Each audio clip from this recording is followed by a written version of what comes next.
À l'origine, l'effet de serre est un phénomène uniquement naturel. L'atmosphère terrestre est une enveloppe de gaz qui absorbe le rayonnement infrarouge de la Terre et emmagasine la chaleur. Sans ce bouclier naturel, appelé effet de serre, la température avoisinerait les -18 degrés et la vie ne serait probablement pas possible.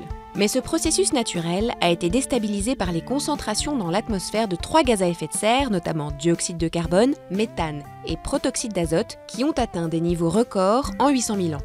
En 130 ans, la température moyenne à la surface de la planète a gagné 0,85 degrés Celsius. Le niveau actuel des émissions conduit la planète vers une hausse de 4 degrés d'ici 2100.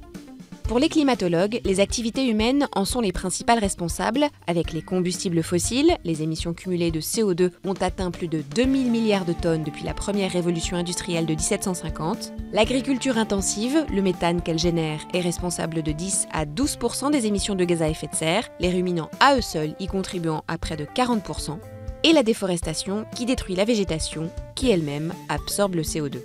Les impacts récents du changement climatique sont déjà visibles sur tous les continents, sur les systèmes humains et naturels, avec une multiplication de phénomènes extrêmes tels que l'aggravation des sécheresses, les inondations, l'élévation du niveau de la mer due à la fonte des glaciers et à l'expansion thermique de l'eau, l'acidification des océans, la disparition de certaines espèces, animales ou végétales. Les conséquences du réchauffement climatique seront dévastatrices et irréversibles s'ils n'étaient pas rapidement contrôlés, ne cessent de rappeler les climatologues de l'ONU.